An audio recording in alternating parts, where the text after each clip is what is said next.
bloodlines, the Aboriginal trainees, let the world know the truth. Expose the lies, study the bloodlines, the Aboriginal drive before the Spanish, Dutch, and the British arrived. Saying we was from Africa, stole the birthright. That's trick move, something that a dirty war would do. Claim the nationality of the land, you get screwed. So we studied your background, the treaties you wrote, fake as history. We ain't go up here on no boat. Frontin' like you indigenous to the land, you disgust me. The tomahawks back in our hands, it's getting ugly. You running around screaming black power, cut sales to the truth, flippers fell with a bull and high hells. Native American butt hurt, can't tell, cause they know damn well the trail of tears ain't real. Respect the Aborigine, this land is ours, and though you all, you still a guest, motherfucker. I have one little, two little, three little Indian. Grandma's for society, keep killing them, telling it. I have one little, two little, three little Indian. Grandma's for society, keep killing them, telling it.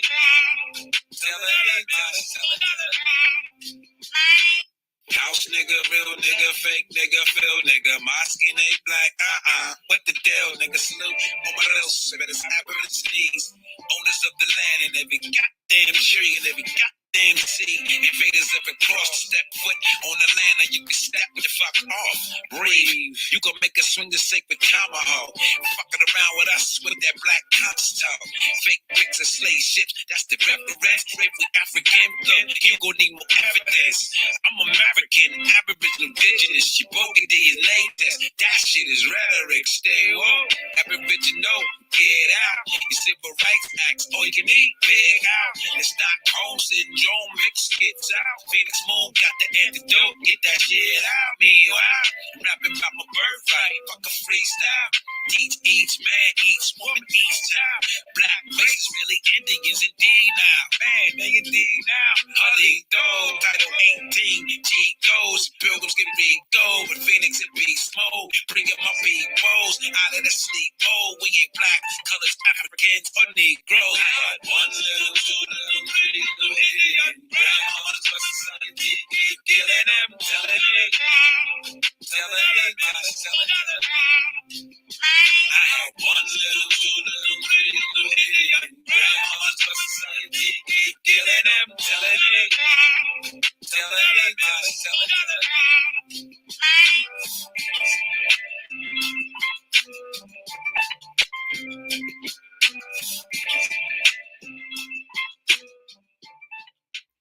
Oseo, what's happening, beloved ones? How's everybody doing? I hope everybody's doing well. You know, we're doing welcome to Colonizer to Chief, from Colonizer to Chief. And you know, we've been exploring this little complex and weird thing they got going on since we're still talking about, you know, the wonderful spicy meatballs, zesty meatloafs that Tom Ackland and Chief Warhorse dropped, and all of the things that we had, you know, gave us the idea to look into certain things, right? So we're going to talk about the creation of those fake American tribes, those American Indian tribes, they're Native Americans, that received state and federal recognition. And, you know, they did this through nepotism and political influence, and they're going after grants and stuff like that. They've created nonprofit organizations posing as Indian tribes, and they've been doing this for years in Louisiana. You know, just nationwide, people struggle for recognition, acknowledgement, whatever, from the county, the state, the government, whoever, just people at large for the misclassified Indian, right? The process of recognition, you know, through 2583 U.S. Code or Congressional Act or through some other sort of legislation, right? But now and recently, we've seen a whole bunch of rising number of these tribes that have been recognized without meeting not only the federal criteria. BIA is a whole nother ballgame. But on the state level, Louisiana, as of March 1st, admitted that they have no criteria for recognizing tribes, yet they have recognized quite a bit of tribes. It's very strange, some of the things that's going on over there. And you know, it's important that we highlight this because their hand is in the cookie jar. The This is very obvious, and this is also going to help articulate the way the rest of these people have been able to create these fake ass tribes and how white people become Native American. I want to thank my wonderful hosts who got such great compliments from the elders. Chief Warhorse said that you guys were really great. Jmar and Ishmael, I appreciate y'all. How y'all doing? What's happening? Halito, see you. Hey, peace. It's an honor to be here and to tap in again for this live. Definitely flowers to Chief Warhorse, man. You are the reason why we are doing this series in the first place. So yeah, I'm just thankful to be here. Oh, CO, absolutely. Yes, just, really blessed to be here. And even when we use the title, from colonizer to chief, it's kind of a double or triple entendre with that. It's really a part of that conversation of the colonizer speaking to the chief, Warhorse. But of course, we're always dealing with the colonizers that we know in these tribes that have now taken over the chief positions. So it's kind of a play on double words, a little bit of layers on that. But salute to Chief Warhorse and your beautiful audience and all of us out here doing the work, Cousin Phoenix. And honest to you. Yes, thank you. Same to you all. Same to you all. Yeah, so what do we do as misclassified American Indians and as a society? We have to be vigilant, calling out fake tribes and these individuals who have created them, right? And then these people that are creating these tribes are not even serving the underprivileged community. They're not real American Indians, or excuse me, yes, they're not American Indians, they're Native Americans. They used to be something completely different. And these are a lot of the people that were your racist folks and people, your slave owning folks, the daughters and sons of the Confederacy. You have your Knights of Columbus. You have extreme nepotism going on, right? And to get the state recognition, it's no thing. And they all thought that if one can get in, which was the Huma Nation, that they all would be able to get in. So now all of these folks, in my opinion, right? They illegally, just think about it, the Gina Choctaw, all of the Choctaw tribes are in jeopardy. So now we can go back to Bushnell coming down into the Muskogee territories, right? Taking the pictures and going back to Oklahoma, and then not giving the credit that those pictures are in Oklahoma, Louisiana. Those pictures are in what they're calling Mississippi now, what they're calling Alabama now. They did not give that disclosure. So how do the people who were white in Oklahoma, how do they end up being the Native American and the American Indian is shut out? So I definitely wanted to demonstrate a few things that I found with these Louisiana tribes that's just absolutely out of control. And the nepotism, we just going to briefly glance over all of these last names and see how all these folks is related to each other, right? And then we're not going to disconnect them from the other people that are the thorn in the misclassified American Indian side. What I mean by that is all of your other, which look like completely separate movements, are still moving in unison with these fake Native American tribes getting pieced out with the grant money. Absolutely. They're all doing the same thing and creating a grand distraction as these fake people walk away with the American Indian bag. And you know what? The BIA, this is now, and the only reason why they're separate from this issue is because of the fact of the state recognition and Louisiana actually indicating they had a task force on Indian affairs. And that was who was supposed to oversee the federal recognition. But they had no criteria. Cousin Ish, you want to talk about that? Yeah, absolutely. Again, once placed under scrutiny, it collapsed like a house of cards. So the scrutiny is, what exactly is the criteria of what you're considering these tribes? Because if you're not meeting the threshold of quote unquote a criteria, then how is it deemed legitimate? And when the scrutiny was placed on these so-called tribes, again, that's what's being admitted, that they have no criteria, no legitimate criteria whatsoever of how they're being considered as Indian tribes. You want to give any examples of what they use as a criteria of Indian tribes, Cousin Phoenix?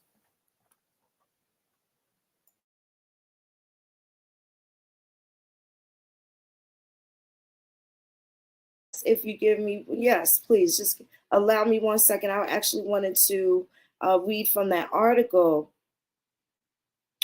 with them speaking about the close of the task force. Give me 1 second.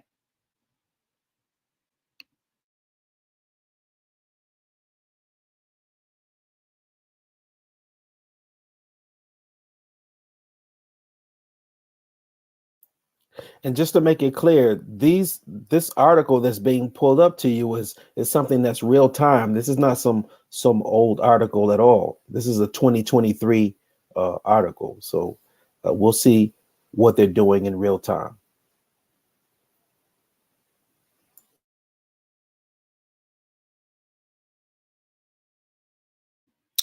Okay, my apologies. Yeah, so this is well, I think this is dated March 1st. Let me see. Here it is. Are you guys able to see that? Okay, so task force, March 3rd, actually. Task force on state recognition of Indian tribes ends with no criteria to identify tribes. The task force on state recognition of Indian tribes met Wednesday for the last time without establishing any set criteria for recognizing tribes in Louisiana. House Bill 660 established the Native American Commission in 2018 to promote Native American culture and identify needs facing that community. One member from each of the 15 tribes already recognized. 15 tribes already recognized. I want y'all to pay attention. How this is from 2018, served on the commission. Part of the commission's responsibility includes establishing clear criteria for tribes seeking formal state recognition by the legislature. The task force was formed during the 2022 legislative session to look further into the issue. Senate Resolution 198 says the task force was scheduled to end by March 1st, 2023. So the task force just ended, right? And they haven't made any mention that we know of. When are they going to reconvene? Perhaps when the Senate starts, whatever. They have to create something else going forward. And now it needs to be investigated what this task force that had no criteria, that has 15 state recognized tribes, has already done. So it says there are 4 federally recognized tribes from Louisiana and 11 state recognized tribes. The federally recognized consist of the Jena Band of Choctaw, the Tunica Biloxi tribe of Louisiana, the Coushatta tribe of Louisiana, the Chitimacha tribe of Louisiana. The state recognized tribes consist of the Adai, Caddo Indians of Louisiana, Bayou Lafourche Band of Biloxi, Chitimacha Confederation of Muskogees, say that 5 times fast, Choctaw Apache tribe of Ebarb, Clifton Choctaw tribe of Louisiana, Four Winds KKK Cherokee tribe, Grand Caillou, Dulat Band of Biloxi, Chitimacha, Choctaw, the Jean Charles Choctaw Nation, and they used to be the Island Jean Charles Choctaw Nation. They changed their name. Louisiana Band of Choctaw, the Natchitoches tribe of Louisiana. Nobody knows what kind they are. They just say Natchitoches, but it would be some type of Choctaw, right? But anyway, Pointe-a-Chain Indian tribe and the United Huma Nation. There you go with your Humas again, right? There go your Humas. Okay. So now we're going to take a look at a couple of these tribes. And then I want to read the article because there's a few people that we need to, we had to troll in order to get the information and get an accurate picture, right?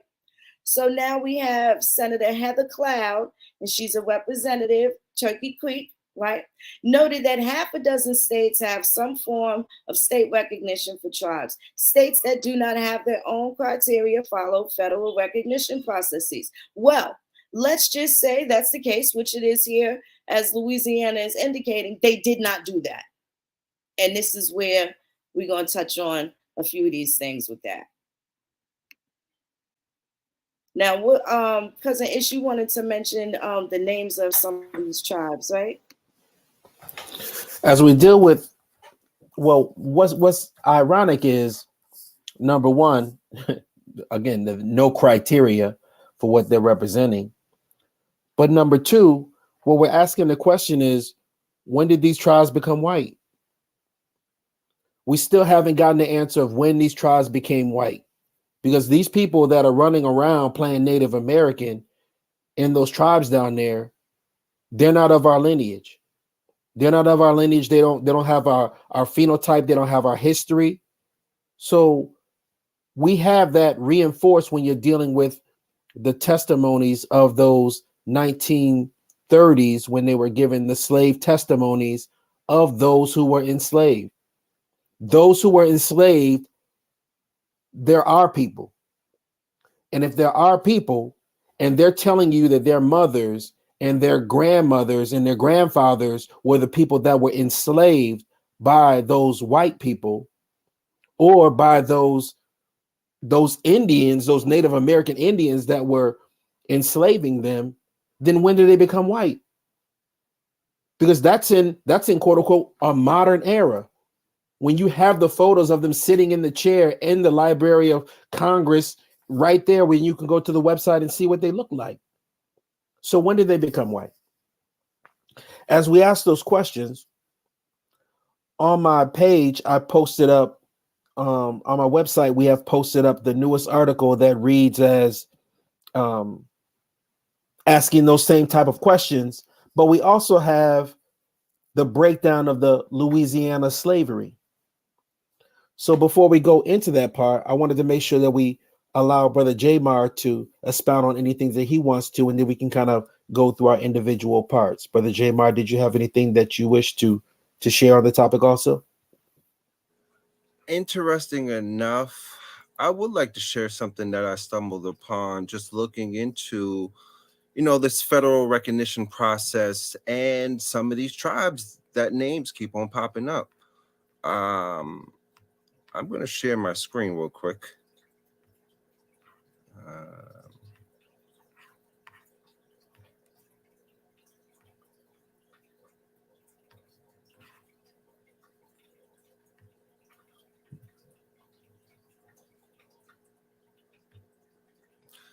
Can you see that? Yes, we can. Okay, so I was just fooling around, checking out Indian affairs, and happened to scroll down here.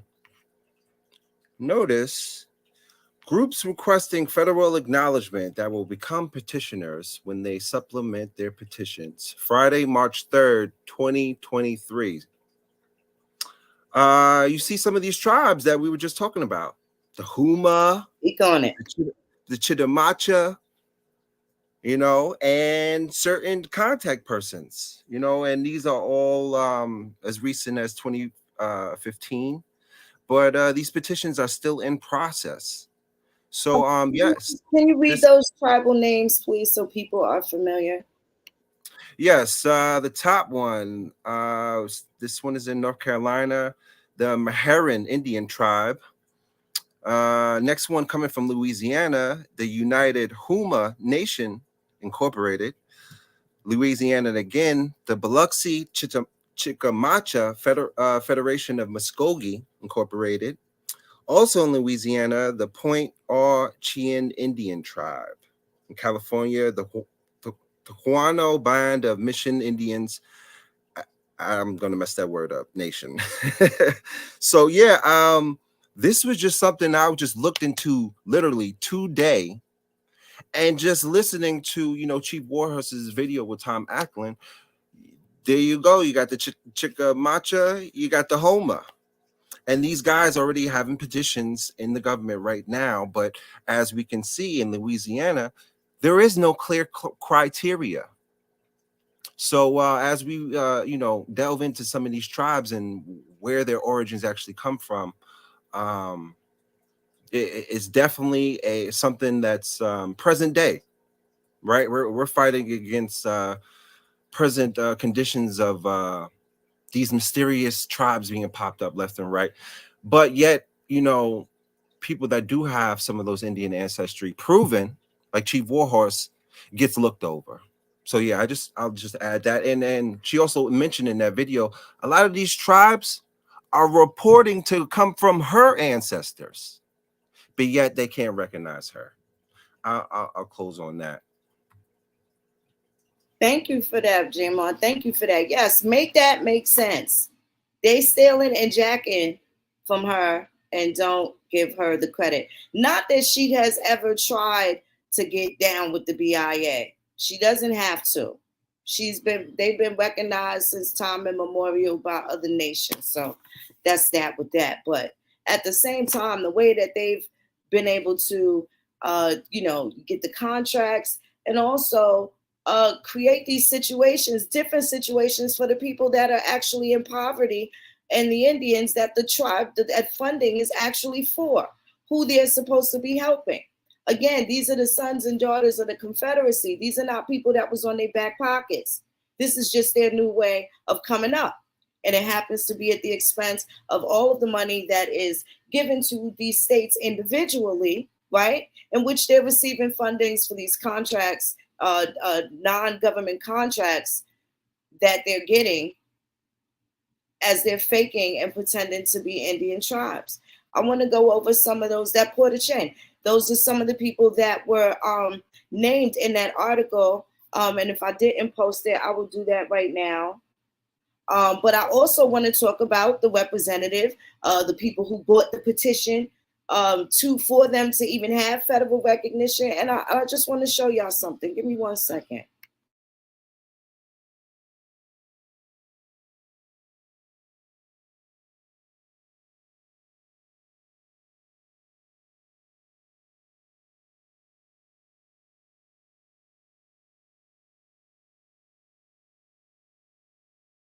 Yeah, so now these are like just new people that I chose now, right? Like Senator, Louisiana Senator Heather Cloud, right? Because where's she come from? Where's this come from with this? And who's sitting on these commissions? The same fraudulent people that they had no criteria recognizing who? Other people that they're related to, not other American Indians. Now, with respect to the Chitimacha, at least they're on the maps. At least the Chitimacha is on the maps in antiquity, being where they say they from. Now, who's saying that they Chitimacha is completely up to them, and I ain't got nothing to do with that. But as far as the rest of these folks that used to be the Cajuns, that was the Acadians, that are now the American Indians, or excuse me, the Native Americans, I got a problem with that. Got a problem with that. So here was, this was the bill with Miss Heather Cloud. Let me see. This is who she is. So if y'all want to show her, feel free. Are you trying to share the screen? No, actually, I was going to, and then I'm just going to drop the link in there for this particular one. I don't want to spend too much time on her. I just wanted to make sure that people were aware who this representative was, and they could certainly show her at their leisure. See what other committees and things and that they decide on. But she's definitely a part of it, and I don't want folks to lose sight of that name. So here is also going to be where I'm going to drop that House bill for the state of Louisiana, which they mentioned also 660. And that created the actual commission through the office of the governor, which at that time I think was Edwards, right? May have been Edwards at that time, back in 2018. And that's right around the time that I met the Nevilles and the Bozos that Tom had created, right?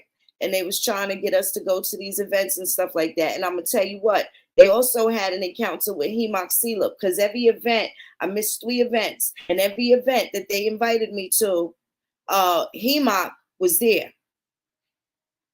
right? So that would have been an ambush for me, because this is that's like you telling me someone that stole my pocketbook. You're not telling me that they're gonna be at the cookout, but you invite me there. You know what I'm saying, kind of thing. It was like a weird ambush thing. But I know that these people were all having conversations about this fake tribe nonsense. So they definitely helped these white people establish themselves, and they kind of just, they tried to con cons and got conned, right? And this is why they had to come back to the indigenous and to the what they call the Aboriginal community, to kind of perpetuate the same nonsense, even down to getting different documentation that looks like they may have some sort of legitimacy, which they actually don't. But I posted the Bill 660, and then there's also, I think, a Senate bill, which was 198, where they actually created the commission.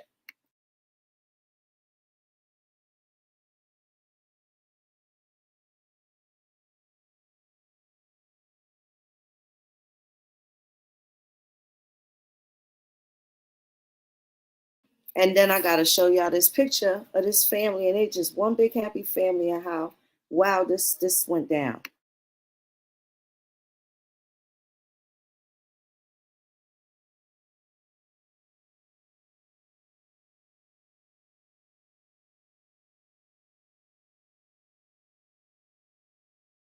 Now they have one tribe I wanted to mention. They were called the Avoyel something, and let me show y'all why they ain't make the cut. Hold on one second. They're talking about these gatekeepers and stuff like that. They all over the place.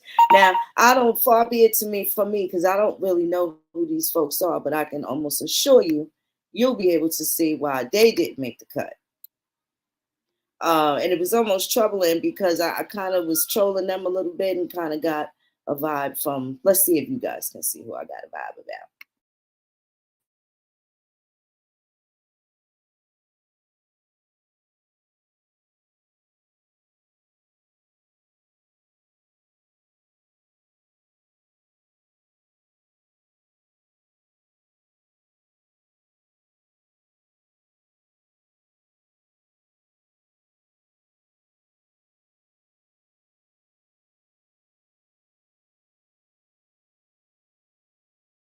Okay, can y'all see that?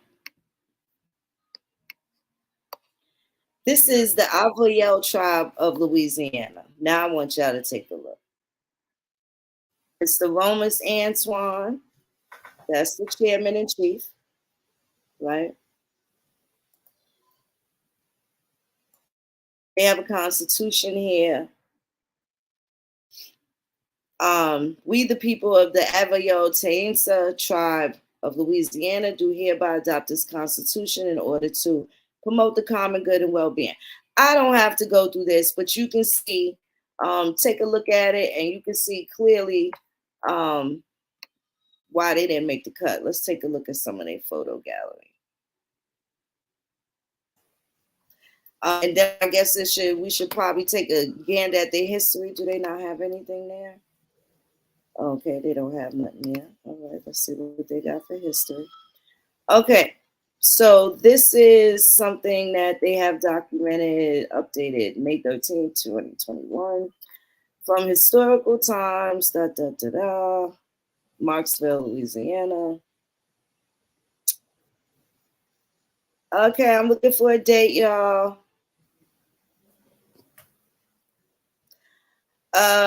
Looking for a date, y'all. Looking for a date, y'all. Yeah, I mean, this is, anybody familiar with them? Look, since the early 1970s, the clans have been coming back together. Yeah,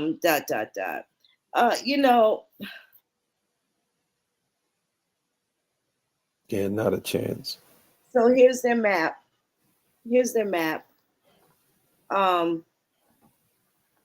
And I guess this is supposed to be the Ades, right? Now this can't be a map of the 1700s, right?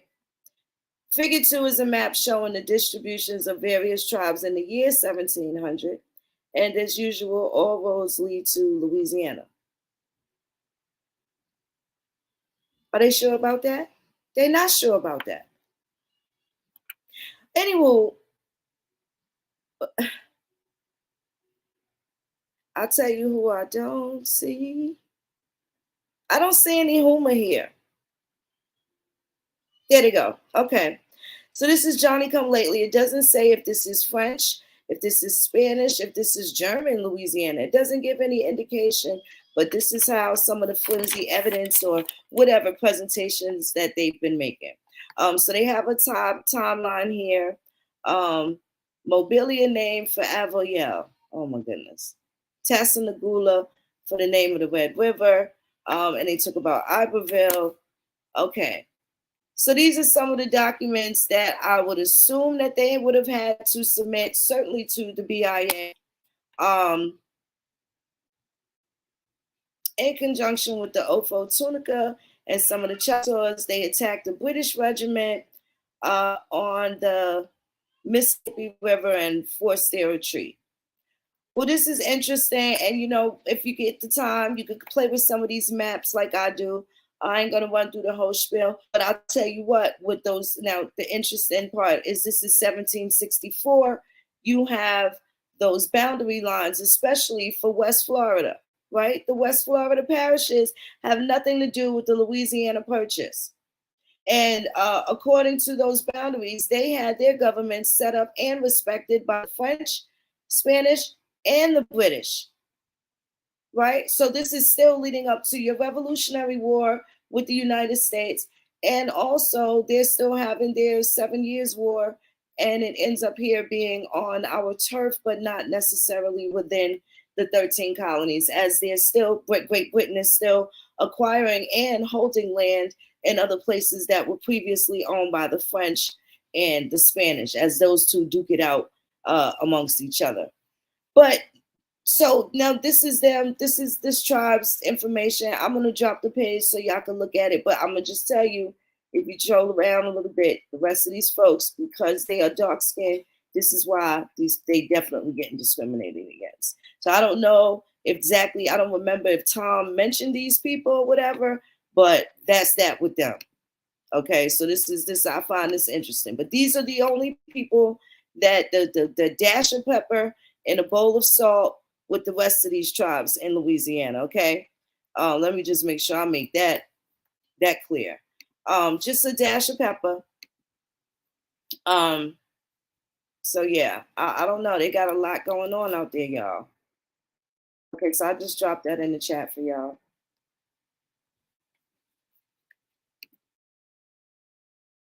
Those Four Winds people, it's a whole bunch of mess with them. They are Knights of Columbus and stuff. What you was gonna say, cousin? No, I was gonna thank you for that drop. No, thank you for that. Appreciate that. That's something else right there. Talk about flimsy. I mean, come on. Come on. How could you even present that as quote unquote evidence? You kidding me? Boy, that's pathetic. That's scary.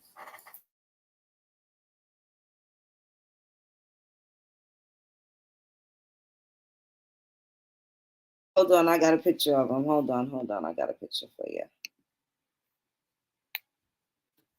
second.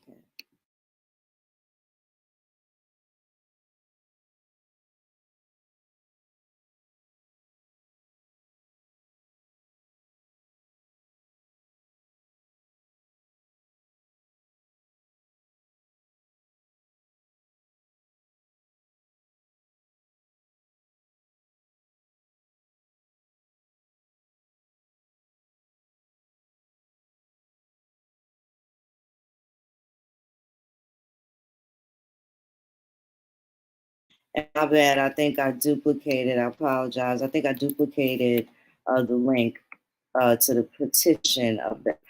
This is here you go right here. Let me just show y'all why it hit different for them. I know they having some difficulty, and they just strike me as some people that you know, they're reminiscent of to me of the Nevilles. That's who they remind me of. I'm gonna be honest with you. And then, the same thing with some of these people that have, let me see, hold on a second. They've been friends with a lot of these folks that, don't know no good. They don't know no good. Okay, here they go. Now, here's your staff of that particular tribe. And that's the only copper you're going to find in this whole situation. Let me blow it up a little bit.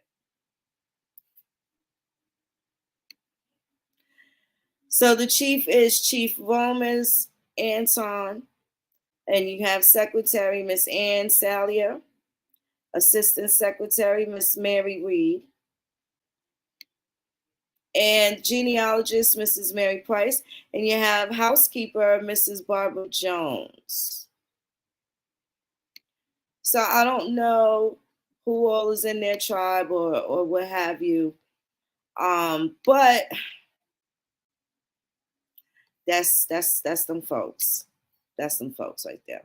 Oh, we got more, and now let's show who these pale folks are, because it's a whole bunch of them. And again, they got a lot of nerve. Acadians dressing up, stealing history, pretending to be American Indians.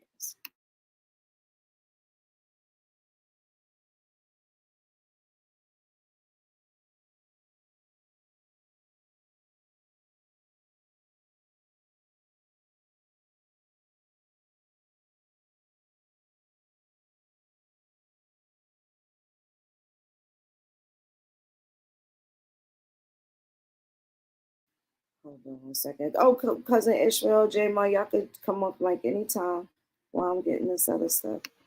For sure. While you're getting that set up, I just wanted to post up what we have available on the website. So I'll share my screen just so we can review that. It kind of lines up with what we're actually dealing with tonight also.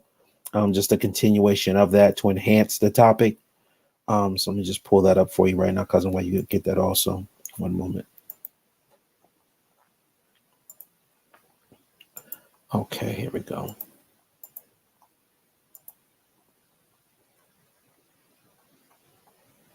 So what we have on the site is the article is Louisiana Indians enslaved and other places where Indians were whitewashed and black scrubbed. So this is an example of Tom Torlino, a member of the Navajo Nation, depicting him before and after his time at the Carlisle Indian School. That's not a legitimate before and after on there. This was actually very close in succession. If you look closely, even at this particular picture here, as we enlarge this, what you're able to see is that of course, it is the same person. But if you look right here on the neckline, this is all makeup on his face. His cheek and his neck area is still just as dark as right here. So this is just a part of the fraud of them literally putting on whitewash and making this man white. So anyways, intertwined with the threads of Red and Black, the hidden history of indigenous enslavement in Louisiana, 1699 to 1824. This one is written by Layla K. Blackbird, University of New Orleans. The link is on the page also, where you can go up directly and read the whole thing. Just some examples of it is on page 3. After contact with the networks were also used with settlers able to gain access to them, the Frenchmen traded their goods up and down the Mississippi River into New France in present-day Canada. And they deal with specific examples. One of them being the Cheney sold a young girl 11 years and 5 months of age, referred to in records solely as a prisoner of war, quote, pure Indian squaw, in the humid backwater swamp of Barra Landing. Again, they sit there and tell you about the whole scenario of slavery stopping or being phased out after 1619. This was still a booming slave trade. They deal with the buyers that are in these articles. First-hand documentation. It also deals with shortly after Joseph also became the owner of a 3,000-acre plantation. Shedderin Point, which was Appaloosa at Tapacan tribal land, stolen and allotted through a royal land grant to Louis Saint Germain. So again, they're talking about the stealing of the information of the land and the allotments in order to make this stuff happen. Another example was Angelique gave birth to her daughter fathered by the slave trader and was baptized a slave. She later tried to buy Agnes from Joseph in exchange for another enslaved child, but he refused. Instead, Joseph enslaved multiple natives in addition to Angelique and Agnes. So they deal with, the whole history of this. On page 7, they deal with, Black and Native women of Natchez descent named Marguerite. This was very interesting because it was heard by the Missouri State Supreme Court, and it's antecedent to the now infamous Dred Scott Sanford decision. Marguerite versus Chateau ruled that Black people were prima facie, meaning they were slaves by default. Again, Black people, this is by law. Black people were slaves by default. If you said that you were Black, they will automatically put you in the slave category. So you're not innocent until proven guilty. If you're Black, you're instantly labeled as a slave, and then you have to prove that you're actually innocent. And that descendants of Indians captured before 1769 were also lawfully enslaved. This is case law. Okay? Before Dred Scott was even taking place, they were already laying that foundation. So what you'll find here is this is the information on it, various key pages on the article. I also took copies of the graphs there to show you the racial designation of the enslaved Native Americans in Louisiana by the periods. We also have another copy of the graphs of the numbers being given to you and the categories being put in. Also, I included on there was a second part of some slave narratives, which is the great highlights of additional the Federal Writers Project Slave Narrative Project. From this one, I just took an example of just the Choctaw. I just looked at the keyword Choctaw and of the slaves that were being interviewed. I just gave y'all a small snippet and a sample of just the Choctaws now. And these are all the people who are telling you as slaves that their parents or them, that they are 100% either full blood or part Choctaw or whatever. I just gave you a little sample of 200 names. Okay. 200 names of just the Choctaw alone. Of course, you can triple that if you're talking about the Cherokees and some of the other bigger tribes. So again, all of these people were the ones that were enslaved. And they're not looking like Tom and all these other white people that are around here. So please feel free to get the information on the webpage, and I yield the floor. Thank you so much. Thank you so much for that, Cousin Ash. Thank you. First Tribe Nation, hottest website out, y'all. Hottest. I want to go through the Pack Tribe, right? This is the Porter Chain. These are people that were also named in that article, right? When they're saying this is it, after they still couldn't figure out how the hell people were supposed to be federally state recognized, let alone federally recognized. And of course, it says that if they didn't have any way to do it, that they would have to go by federal regulations. Well, if that was the case, then these folks they hit on that. So here, let me point this out. I want y'all to see these folks. Get a gander.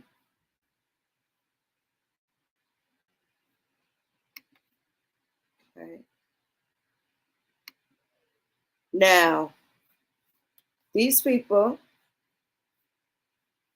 I want y'all to take a good look at them. Hold on, let me pull this up. Okay. Now look at these folks right here, and it has their names here. Okay. And we're going to do it from left to right. Left to right, this is Teresa Dardar. I don't know what kind of name that is. Now she's Porter Chain, okay? And these are all folks coming from out the Houma and the Bayou Lacombe, but the Bayou Lacombe got scrapped. So how could they come from the Bayou Lacombe Choctaw and they saying they Houma? They broke off from the Houma. Now they a little bit of everything. And all these folks were in the districts where the Acadians were, and not even the Indians, with the exception of the Chitimacha, but they ain't on trial right now. Chief Wendy Verdun, listen to these last names, okay? Second Chairman Donald Dardar, Patty Ferguson Bonney, Passett Tribal Attorney, Chief Albert Naquin, IJC, I think that's Island Jean Charles, and also Biloxi Chitimacha Confederacy of goddamn Muskogee. Woo, say that 5 times fast. So now they intertribing, y'all. They mixing up. They all got separate applications, but somehow they all just mixing up and getting all the bread in Louisiana.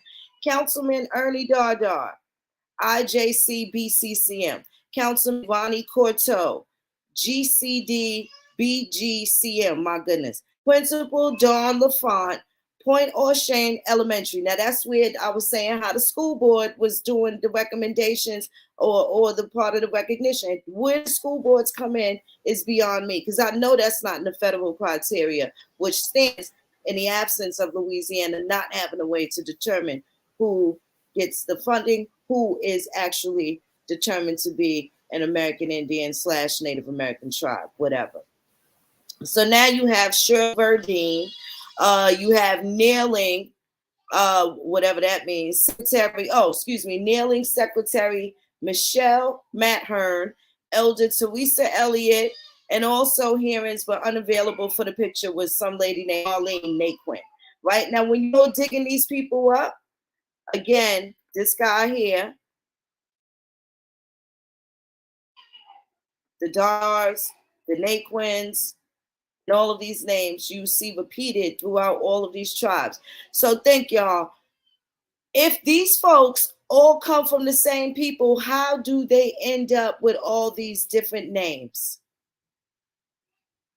They are all interrelated, just according to their structure right here after they receive state recognition. And they're all interrelated, but they're all in completely separate tribes, and they all live within 15 to 20 miles away from each other. Y'all want to make that make sense? They're 15 to 20 miles tops, 30 miles away from each other, and they had to break up into all these little, they all would have came from the same grandma, and somehow they got all these different names. All these different separate state recognized tribes. Don't you find that suspicious?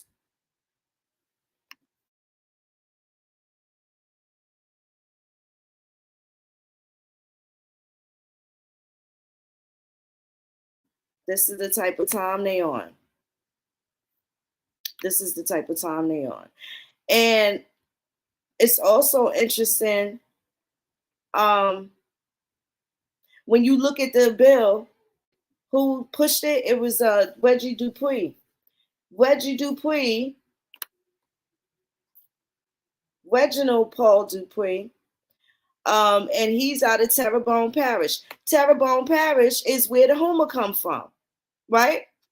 If that's where they came from, how did they try to move themselves into District 9, which is St. Tammany and the West Florida parishes, when they was always a part of Acadia, and also that's prior to their exile from Nova Scotia. And now they dressing up playing Indian. Totally got their hands in the cookie jar. Meanwhile, they have no criteria.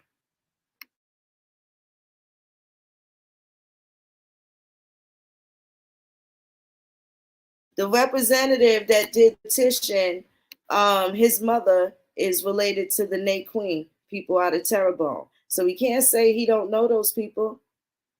He's a senator. They're all serving the same goddamn interests, and they family rocking folks to sleep. So if the Houma Nation is, then they working at the BIA too, or the state, recognizing each other's cousins. So this is why when they was using these other people, the colored folks, the black folks with the fake tribes, they were trying to set up the same thing. This is why they were selling those packages for Chief in the Box kits, and you could be a chief for $1,200 so that they can compete with this, and they will show people how to do these contracts the same as these white folks is doing. Nobody's in the line or the interest of actually exposing the bullshit. The folks that we encountered, that I encountered anyway, were just trying to get you to be down. You can see, even as Tom Ackland and the Chief Warhorse videos in their dialogue, you can see that he's so motivated by greed and money that even as he's confessing to being a father of all of these things and two black guys helping him fund this whole shit, and then indicating how that dropped like a hot potato when they found these other participants who were now tribes that we see here that got slipped through the cracks and got state recognition. Some of them even got federal recognition. How did the Gina, Mississippi, the Mississippi, or the Gina of Louisiana, how did they get the state recognition? This puts the Mississippi Choctaw at jeopardy too. Now we need to look over everybody's shit with a fine-tooth comb. They playing a lot of games. But definitely what's happening in Louisiana should raise eyebrows, should make some of the feds, the hair on their neck stand up to see what's going on with the state money. And a lot of them are worried about losing the funding that comes for, excuse me, quote unquote, Native American tribes into these said states. So at every level, they are making sure that they corner all of the money, and they're gatekeeping in the process. And they're playing with our heritage as they make a mockery and create Indian tribes as nonprofit organizations in order to profit, and don't even fix the conditions and situations. I yield. When applying for the federal recognition, is it the BIA as the only way that you can petition for federal recognition? Is that the only way, Cousin Phoenix? No, actually, legislature, you can do it through Congress, right? It could go through Senate. Either way, it still should be approved through Senate. I'm not really sure how the BIA, even being appointed by the said United States, how they would even qualify, because they're not Congress. And that's who's supposed to regulate commerce and anything regarding the American Indian. But I guess since they're not American Indians and they're Native Americans, that might be for that side of the fence. Absolutely. And since, again, you can circumvent, or since the BIA has clearly been tainted as far as, clearing fraudulent people, acknowledging them in some type of federal capacity, even when they don't even meet the stringent, quote unquote, criteria that's supposed to be established. And even on the state, which is even easier than the federal, they're not even using any criteria at all around there. You do have some tribes that are trying to petition Congress directly for the acknowledgement, and that would be one of them would be the Lumbee. So I would like to highlight some of the things that the Lumbee are doing, just to not only keep it in the Louisiana area, but to make sure that other people from other regions that support us are able to see what's going on in their areas also. Before I pull up that particular video to highlight, would you like to share anything in the conversation, Brother Jmar? No, go right ahead. Go right ahead, brother. Yes, sir. Of course, much respect. So we'll pull up this clip for the Lumbee, just so we can be brought up to speed with some of the things of what they're able to see also, or what they're going through also. Just a moment here.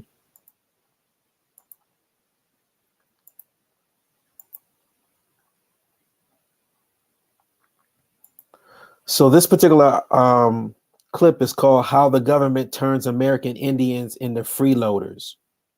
And it's the freeloaders section of the conversation. No group in America has been helped more by government than American Indians. And yet, some politicians still tell Indians things like this. Few have been ignored by Washington for as long as Native Americans. Ignored? Are you kidding me? Look at the signs around this Sioux reservation in South Dakota. Our government has made Indian tribes wards of our state. Government manages their land, provides their health care, their schools, gives them food stamps, pays for housing, child care, even burial assistance. The result?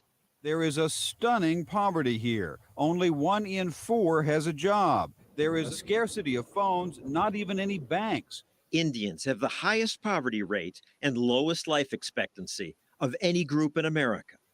So the Sioux told us they need more handouts. The government should be giving the Indian people more appropriations so that we could exist out here still. I really feel Obama's administration needs to get up to the plate and deal with it. Because white people stole the Indians' land hundreds of years ago, the government signed treaties. And that's why Washington sends billions of dollars to Indian tribes every year. Everybody thinks the government owes them something. It's odd in that no group has been more helped by government than the American Indians, and no group does worse. My name is Jim Rickards. I'm a former advisor to the CIA, Department of Defense, and the White House. Maybe it's the government. Ben Chavis is a member of a tribe that doesn't get special government help. And yet, the area where you live looks different from Indian reservations. There's mansions. They look like English manors. I can take you to one neighborhood where my people are from and show you nicer homes than the whole Sioux reservation. And this is not casino money, no special deal for your tribe. Oh, no. In my tribe, we don't have any casinos. We have 12 banks. Chavis says his tribe does well because the federal government does not recognize them as a sovereign tribe, though their congressman wants to change that. It's time for discrimination to end and recognition to begin. Old Mike knows if he wants to stay in Washington, D.C., he has to support the Lumbees or he won't be there. This is an injustice that, yes, must finally be resolved. If the congressman gets his way, your tribe would just get $80 million. It's tough to say no to that. If you want to become dependent on the government and sell your soul for $80 million, I understand that. And some people are willing to do that. Indian activists like lawyer Elizabeth Homer say the Lumbees ought to get federal recognition. Homer used to be the U.S. Interior Department's Director of American Indian Trusts. Lumbees have been neglected and left out of the system and have been petitioning for 100 years for their recognition, for which they're entitled, by the way. They're petitioning because socialists like you have convinced them to do that. But they do better without the government. If I'm a socialist, what does that make you? It makes me and Ben Chavis capitalists. And capitalist Indians achieve. Your Indians are thriving. Our Indians are working. The Scott brothers built a company that now employs 16 people, putting up power lines. They didn't get any government help. It made me drive twice as hard, knowing that he wouldn't help us and all. It panned out pretty good for us. We've just always been hard workers. So that's what that is. This Lumbee tribe member, Lindsay Locklear, runs one of the biggest True Value hardware stores in the country. The day after I graduated, the next day I was at work. The Lumbees are doing well. Tremendous survivors, a great example of how you can continue to persist under absolutely the worst treatment that you could hope to well get. Because they've divorced themselves from these government handouts. They They've done well. Individuals have done well. Exactly. Individuals free of special government protection, like Lumbee Jim Thomas, a real estate developer who used to own the Sacramento Kings, Jack Lowry, an original owner of the Cracker Barrel restaurants, or Sybil Bullard, who owns J.R. Jones Grain. We had to fend for ourselves. We had to do what we needed to do to survive. We don't mind getting our hands dirty and getting the job done because we know that if we do, we will be rewarded for that. What helped the Lumbees, said Ben, was knowing that they had to become entrepreneurs and support themselves. On the reservations, they haven't trained to be capitalists. They've been trained to be communists. Everything you need someone's approval. Tribal governments and the Bureau of Indian Affairs manage most Indian land in America. Indians often compete to serve on tribal councils because then they can give out the government's money. You can help your relatives. You can help your girlfriend. You can help your girlfriend's mama. It's a great program. Not so great for the majority of Indians. Because the government owns most Indian property, individuals rarely build nice homes or businesses. No individual on the reservation owns the land, so they can't do anything with it. They can't develop it. Let's look at my tribe.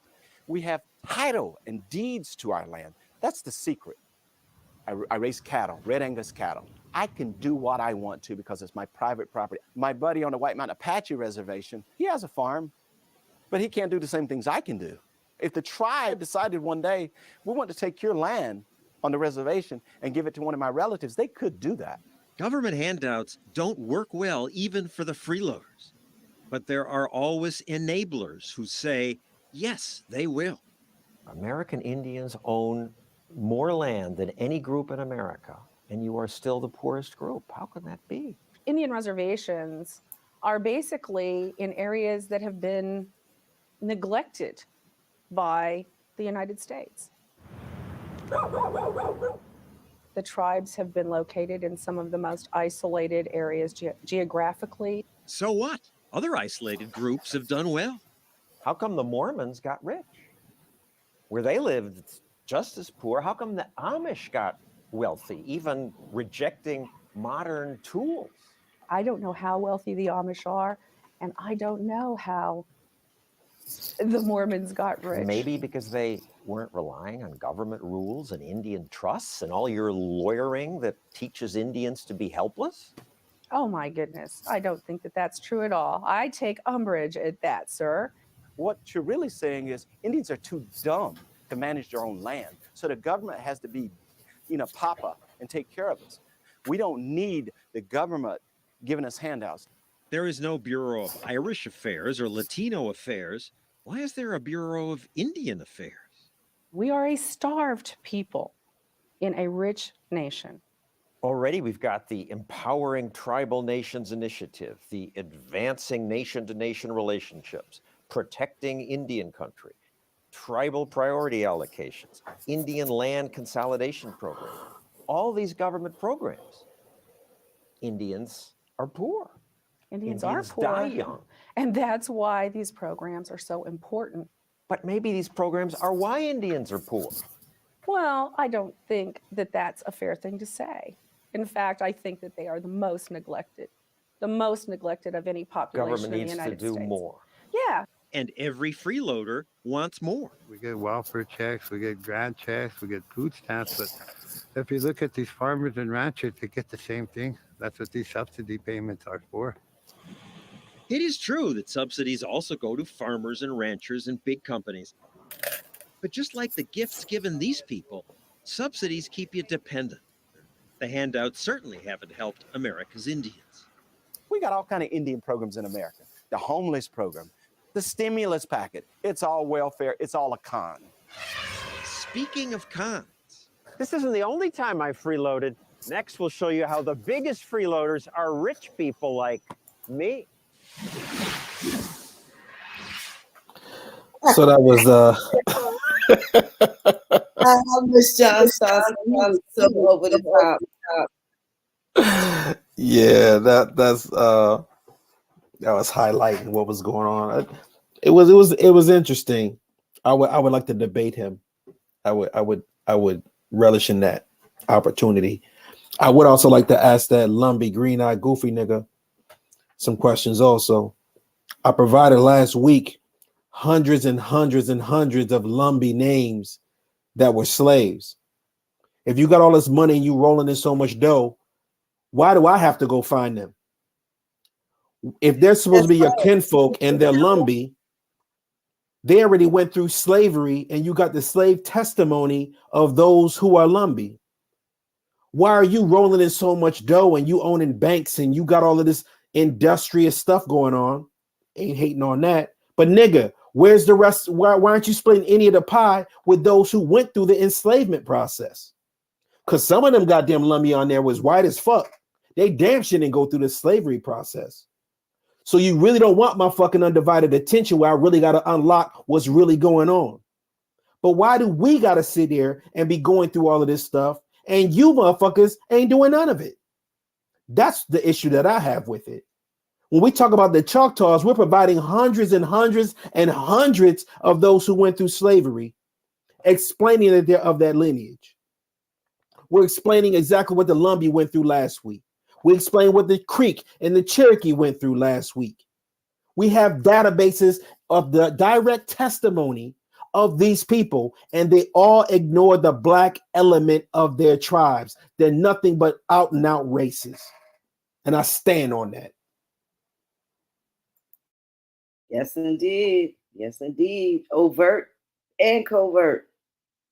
Blatant racist. Extreme prejudice.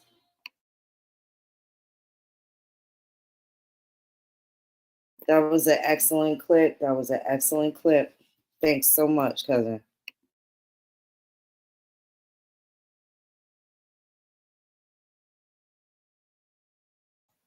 Oh, you're welcome, family. Hey, I would like to add a little something that I was delving into the last, I'd say 2 weeks. And I actually did a reading of it. And I think some of the information that's in it is quite relevant to what we're talking about. I'll share my screen.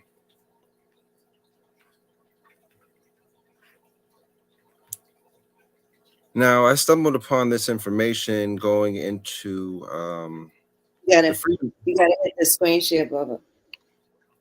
Yeah, I'm trying to do that now. Let me see. Okay.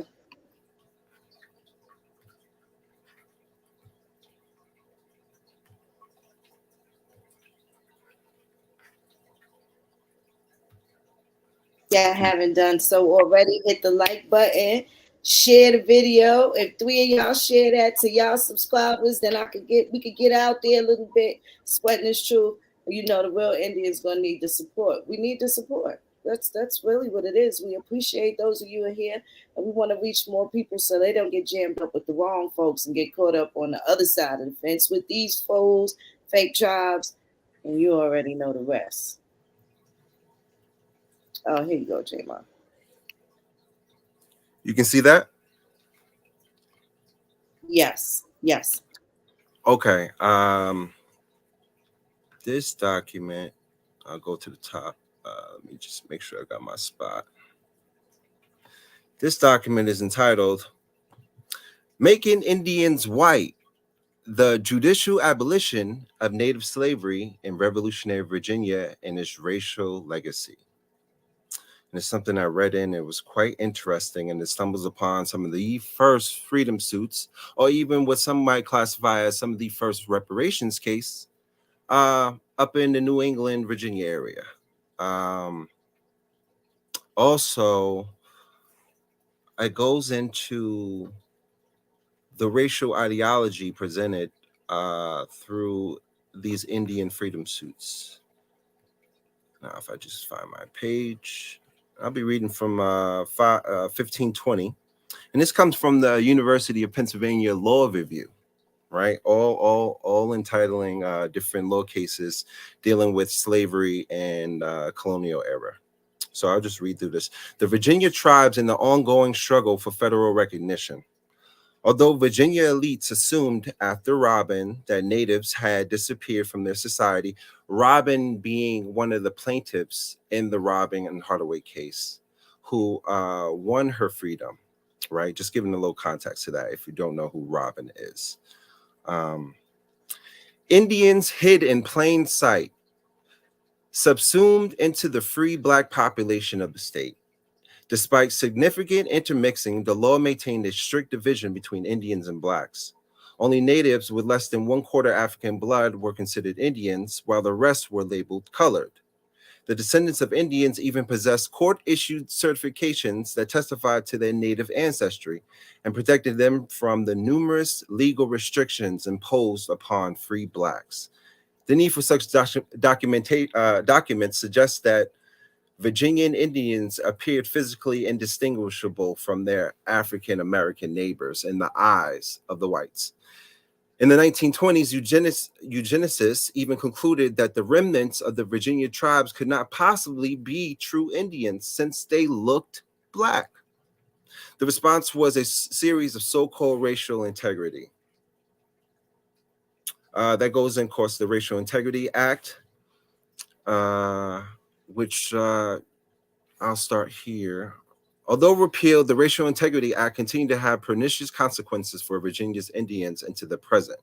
To achieve federal recognition, tribes must meet several separate criteria. The first, which are proof of continuous existence since 1900. Basically, it goes down into petitioning the Office of Acknowledgement within the Bureau of Indian Affairs.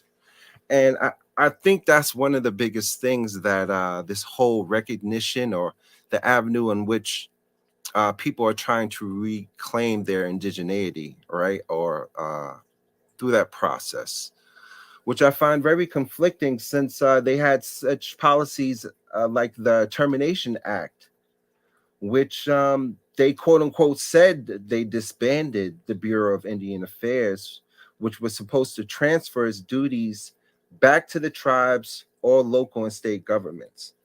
But in all these situations, we see that there's a constant overreaching of power, or when it comes to the BIA. I just want to read this part right here. Virginian Indian tribes could not achieve recognition through the standard method of petitioning the Office of Acknowledgement within their Bureau of Indian Affairs. The sole alternative is federal legislation, which offers its own challenges. Congress is often reluctant to interfere in a matter it believes best left to the BIA.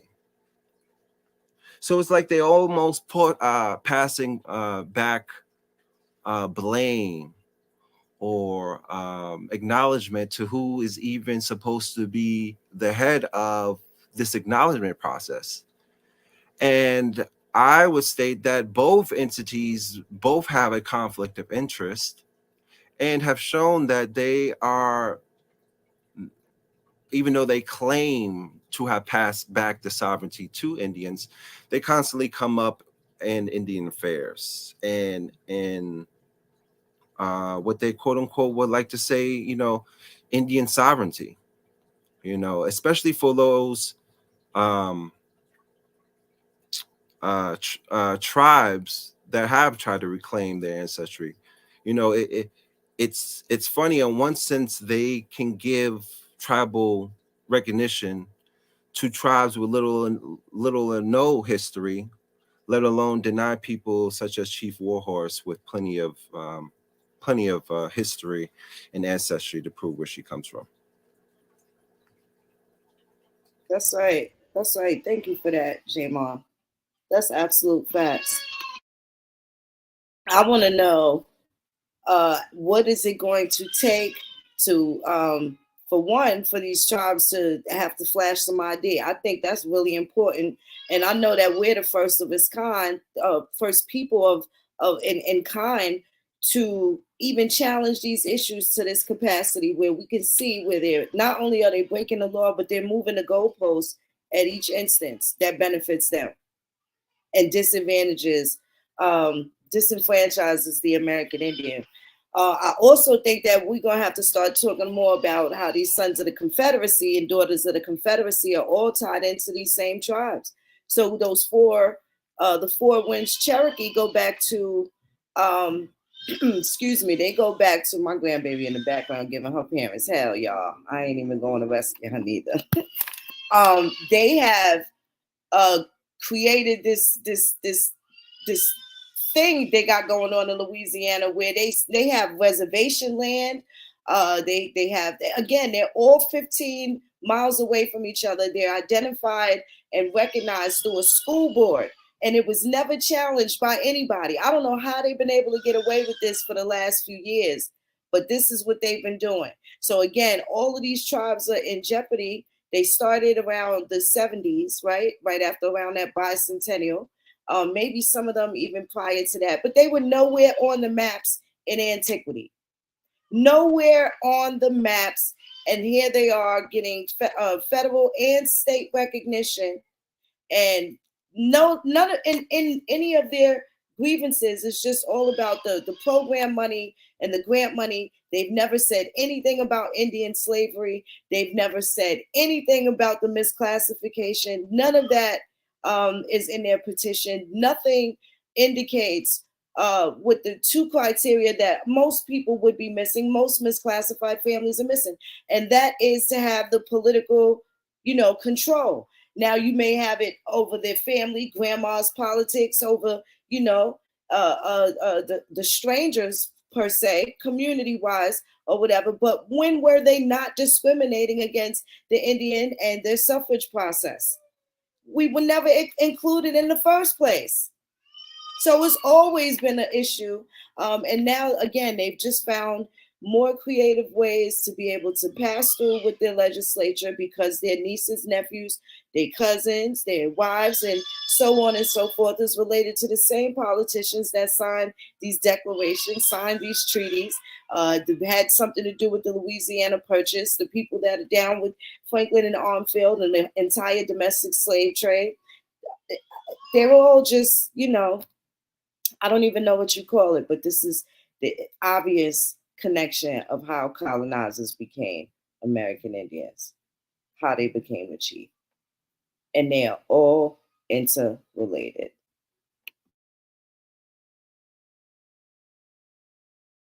Could I also note, which I find quite interesting, even after that whole 1970s reorganization, by 1975, the Cherokee passes, the laws restricting membership to their quote unquote Black Cherokee, who they deem to be, a different status. 5 years later, they go about trying to kick people out.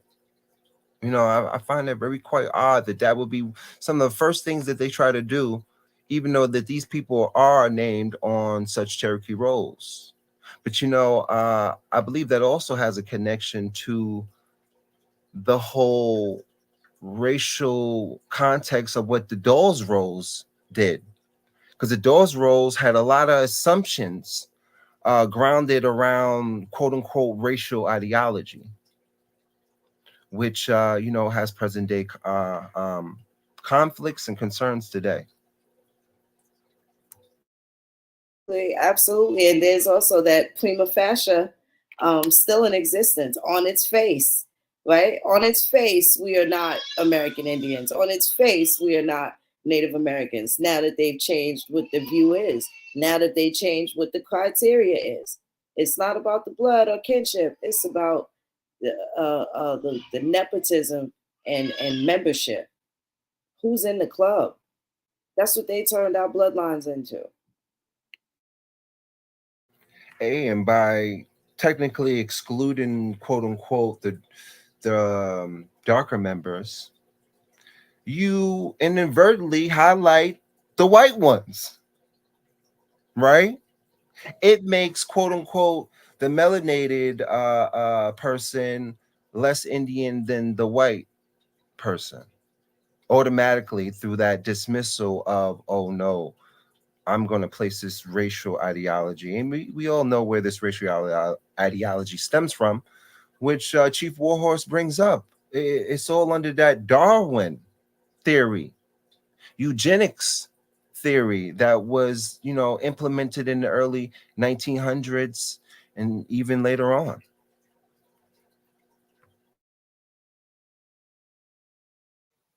Absolutely. And that's what ties into the whole blood quantum and that whole justification. Absolutely. That's absolutely correct.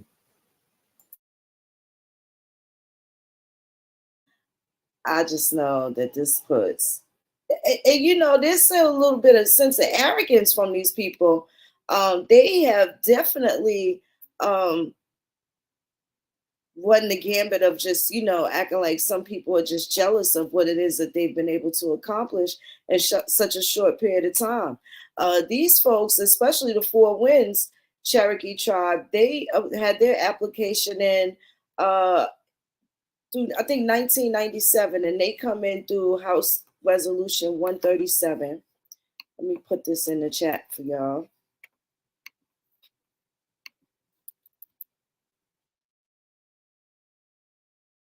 And they come in through, and they're saying that they're a Cherokee Choctaw tribe. Y'all, I want y'all to pay attention to this crazy shit.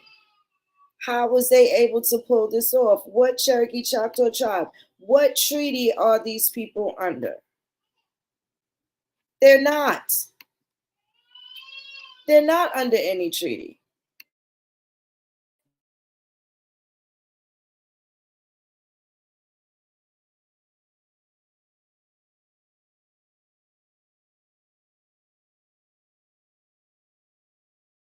Yeah, so this is what they've been able to accomplish with politics and nepotism specifically.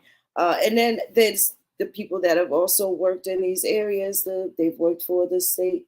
All of these boards, clearly these family members, we have those last names, and those last names are attached to colonizers. And what's interesting about a lot of those particular last names, none of them match any of our families that were misclassified or not. I find that interesting. Some of these names are only familiar to those places, only to Louisiana, but anywhere else in the world, you can't find the answers nowhere. And it's recent as to when they're even being found in Louisiana to become the tribes, because the places that they were in were Acadians and other foreign nationality people. They were not, the people in antiquity that were there the whole time. It's crazy.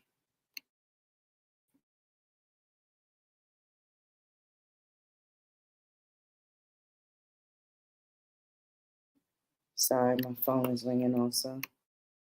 Yeah, but them Huma, they spun this all the way around. And shout out to the people that kept bringing them up, because it was a lot easier to piece some of these things together, and how these other tribes that Tom and people like Tom have helped create and establish, and what they've been able to do. So at best, what we'll be able to now do, again, I'll be trolling these folks just because that's what I like to do, especially these corrupt bastards. I absolutely love it. I'll be trolling them because I know for sure that there has to be some sort of intervention, specifically because they're breaking the law. They're not only are they doing this through nepotism, but they're also not appropriating the money into the communities in which they're supposed to. So I'm just trying to figure out how these people that were never impoverished are having the money to, build things that they've already got. Like, so there's really no plan to help the underserved or do anything philanthropic at all. And who's their population? They would be so limited into who it is that they'd actually be helping. They're helping people that weren't experiencing any poverty or things of that nature that, those programs were created for, as far as the American Indian is concerned. These are your people that have been receiving Civil Rights Act money since 1968. This was what they've done, how they've been able to change themselves into minority in order to acquire these things. And now they perfected it, and they looking to add some more folks to the mix. They ain't done and not only is it fraudulent, but they're taking the resources from those who did suffer and who do have the actual identity. So not only are you reaping the benefits of being the fraud, but you're taking away from those who are rightfully supposed to be receiving those funds. So yes, retribution is indeed going to be prescribed in this matter. I'm looking forward to it. So what we going to talk about next? Because there's so many things. They always give us different things to discuss.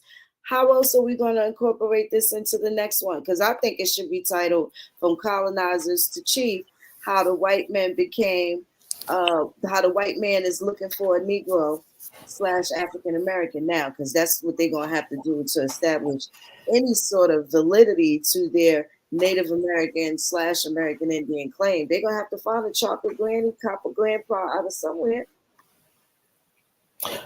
Absolutely. If there's something specifically that the audience wants us to focus on, we'll be happy to make sure we're able to lend our resources in order to do so.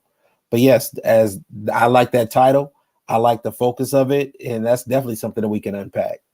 I look forward to it.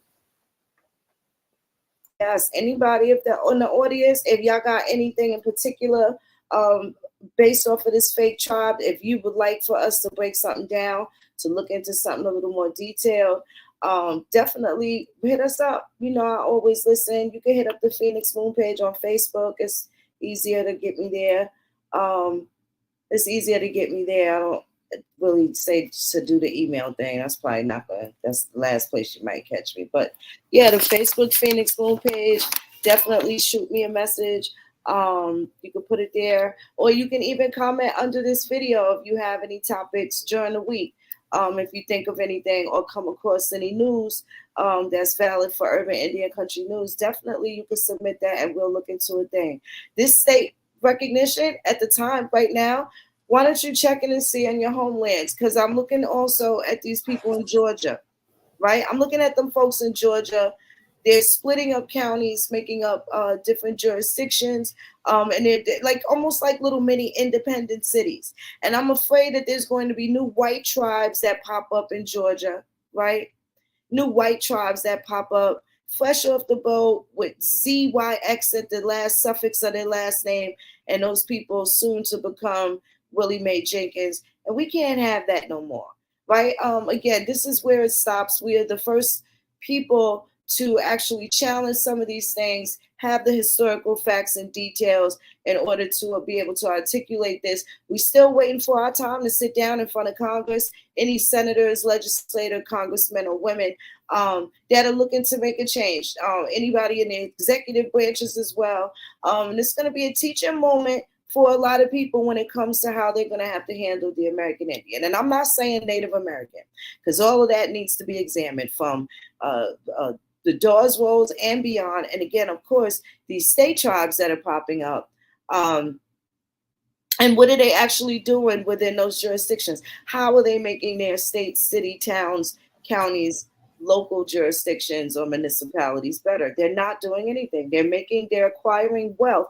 And there's nothing wrong with acquiring wealth, but how they're doing it, there is something absolutely wrong about that. And it details fraud and all sorts of conspiracies as well.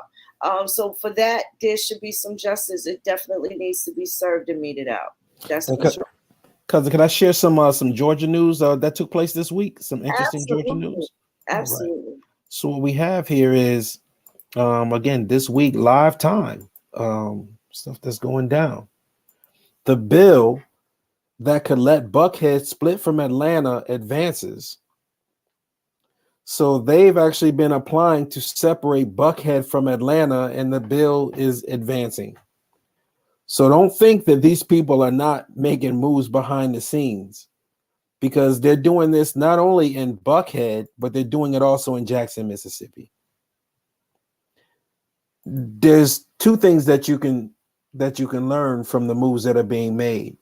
One is you can see that it can be done as far as you setting up your own independent territory with your own people within these cities. Don't think that it can't be done because it's being done live time.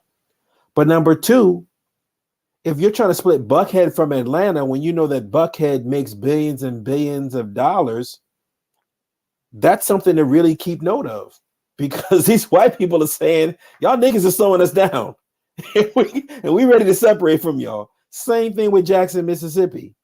So just keep in mind that live time, these people are behind the scenes trying to cause and create an actual reality within these actual cities. So I just wanted to bring that to the audience's attention. Again, this is what's taking place in Buckhead, Atlanta. Thank you, cousin. Yes, thank you for that. Thank you for that. So you see it's happening in real time. They just did that with I think Sandy Hill and Mapleton out in Cobb County, split it right in half, down the middle, a third, a quarter, whatever. They got different jurisdictions, which required some of the citizens of that particular town to do some voting, early voting and stuff like that for different people. Now that they have this different situation. So that means that different municipalities are going to be getting in, depending on the zip code, of course, they'll be dependent on how much money they'll be getting to serve those particular communities and what their needs are, as per what should be conveyed through their representative. But we know that that hasn't been happening considering the ridiculousness of the housing crisis that's taking place in Georgia, for example, to be specific. And, you know, everybody, California is by far the worst.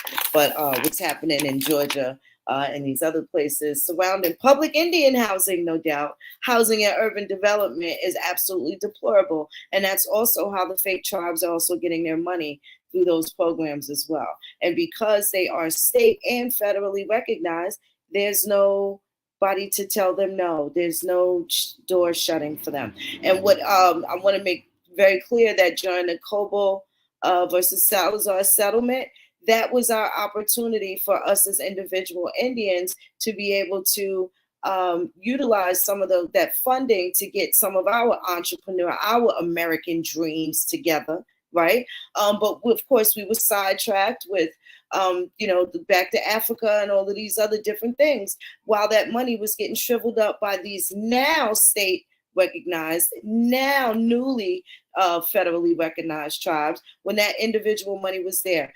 In the interim, also, as that money was shriveling up, they were taking away the things that would also qualify us as individual Indians and kind of move the goalposts back again.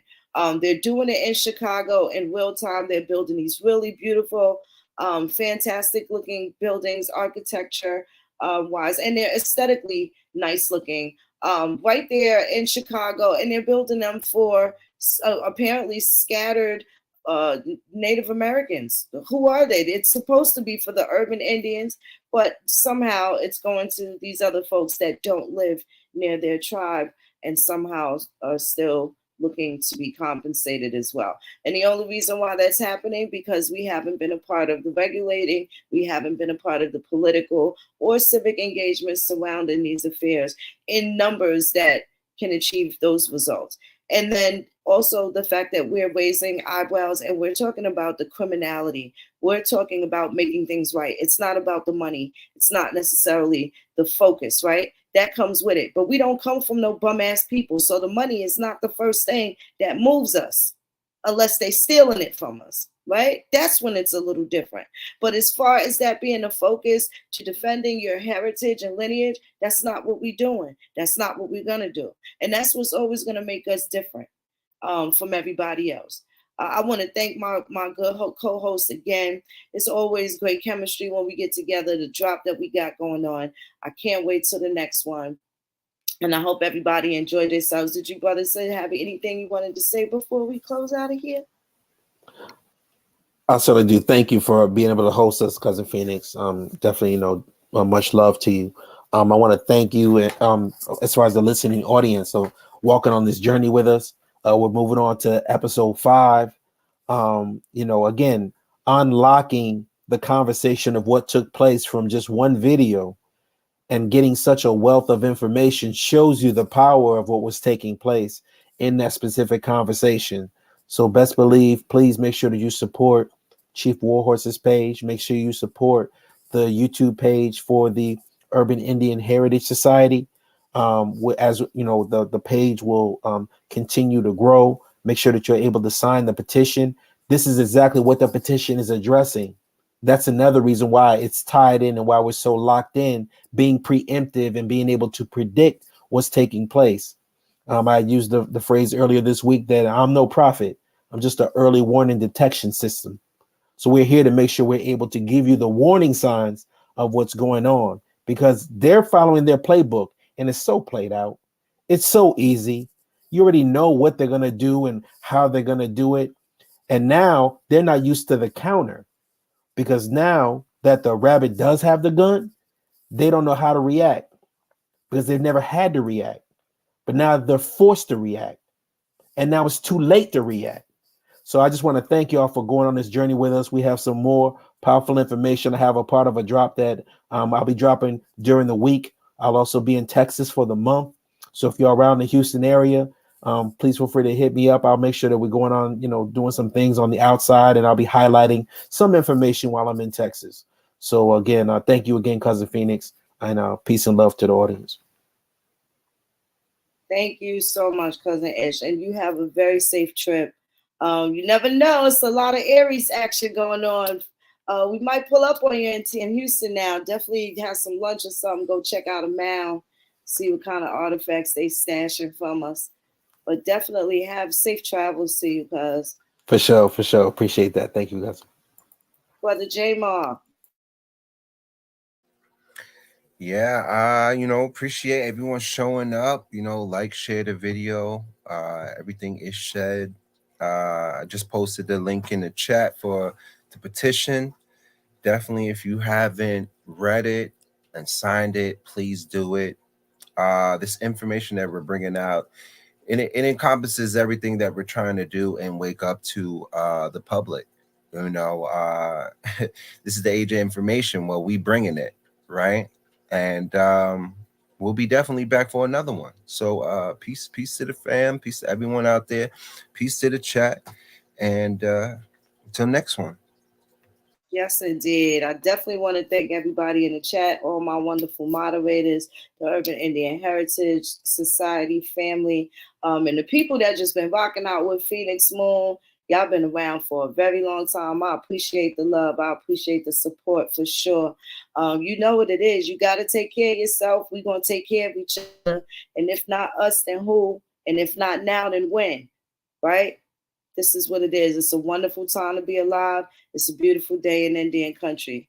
More health, more love, more prosperity. We got this. Chapisa La Chike.